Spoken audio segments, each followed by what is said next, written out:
Michael Vandegrift, MCV Realty Group. You guys now in another episode of Military Minute. We have a very distinguished guest with us. Our mission is to be the real estate company of choice, to always utilize resources and technology to provide the best service to all of our clients, to be able to provide the options to best fit each client's needs, to treat every client like family and guide them to a destination. Our vision, to be your real estate agent and advisor for life, to help guide you through each chapter of your life, honestly, ethically, and when you're ready.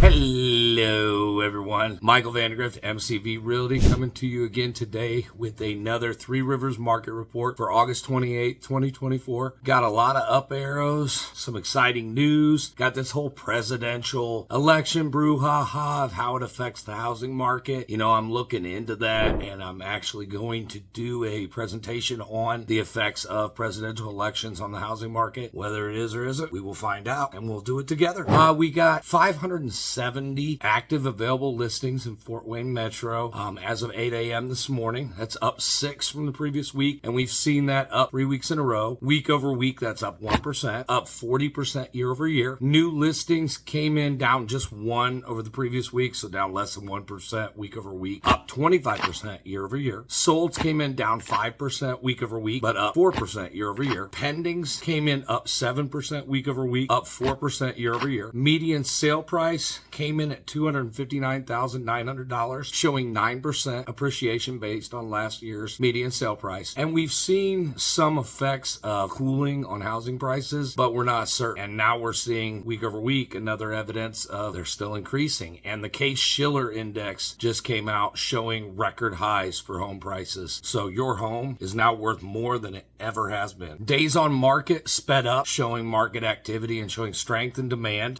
We're down to average 17.6 median, and versus last year, that's quite a bit faster. It was 23 and 11 last year at this time. And last 12 months comparables, homes sold were 4,329 versus last year at this time it was 4,494, showing down about 3.7%. And I had predicted that we were going to get back to zero from last year, because remember, last year was a down year, a recessionary year, and we actually last year was the lowest homes sold since like 2008. So I think we still could get back to zero, but negative 3.7 off the low year is not too terrible considering all the circumstances we got with the rates. But the rates have dropped now, down about 0.5% over the last week or so, which is definitely increasing demand. And typically when you see interest rates drop, home prices go up. So that is the market report in a nutshell. Feel free to reach out to us if you need anything or want to put a plan together. Everyone make it a great day. Grace and peace.